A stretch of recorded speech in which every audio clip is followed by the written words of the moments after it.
নমস্কার, শুরু করছি আজকের হাওয়া কেমন। আমি শুভ্রাংশু। আজকের হাওয়া কেমন, আমরা এমন একটা দিনে এসেছি, এমন একটা জায়গায় এসেছি, সেটা সবার পরিচিত, গোটা বিশ্ব পরিচিত লাভ করেছিল। আমরা এসেছি আর.জি. কর হাসপাতালে, এবং আমার ঠিক পেছনটায় যেটা আছে সেটা হচ্ছে অভয়া মঞ্চ। অভয়া মঞ্চ আন্দোলনে নেমেছিল, গোটা বাংলা রাস্তায় নেমেছিল, রাত জেগেছিল। আজকে সেই দোষী সাব্যস্ত হয়েছে, সেই নিয়ে আজকে শুনানি হবে, সাজা কী হবে। তো আমরা যেটা করে থাকি, মানুষের মন কেমন, হাওয়া কেমন জানতে আমরা পৌঁছে গেছি সেই আর.জি. করে।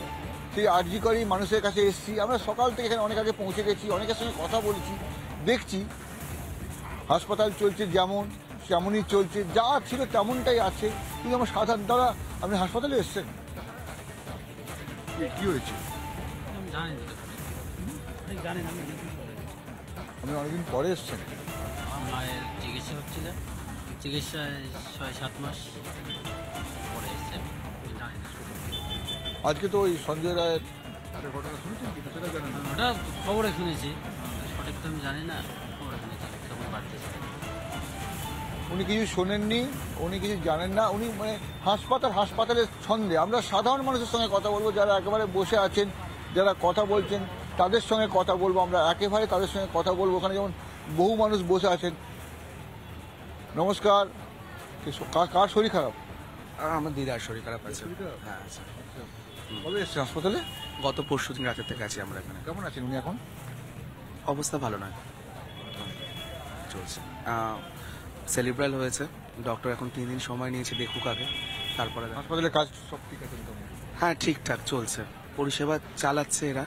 হয়তো আগের থেকে অন্যরকম এরা বলছে যে সব কিছুতে একটু বাউন্ডেশন আছে, সব কিছুতেই সিকিউরিটি অনেকটাই বেশি হাই আমরা দেখছি এখানে। চল, ঠিক আছে, কাজ চলছে ঠিকঠাক, পরিষেবা পাচ্ছি আমরা এখানে।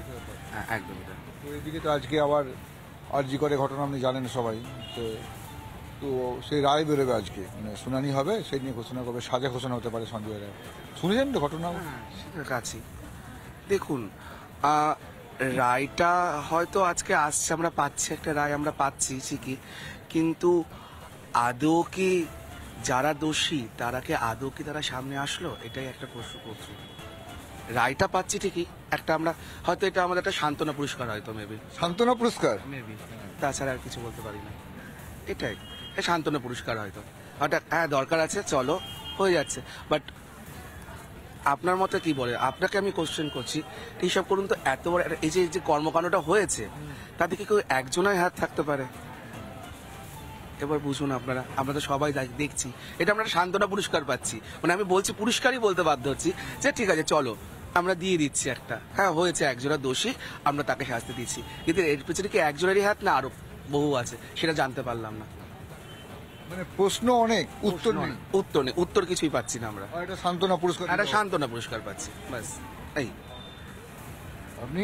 আমারও এই একই বক্তব্য আমারও। আমরা সাধারণত ঠিক বিচারটা হয়তো পেলাম না, হয়তো অবহেলা বিচারটা পেল না, সেটাই কথা। এখন ভেতরের ব্যাপার তো আমরা কিছু বলতে পারবো না, আমরা জানিও না, কিন্তু আমরা সাধারণ নাগরিক হিসাবে যেটা বুঝছি সেটাই বললাম আর কি আপনাদের।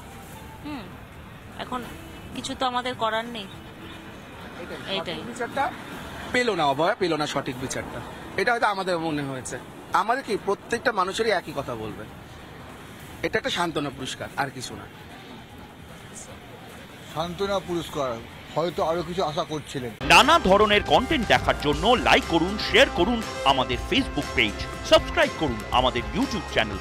পাশাপাশি অন্যান্য ব্রেকিং নিউজের জন্য অবশ্যই চোখ রাখুন রিপাবলিক বাংলায়।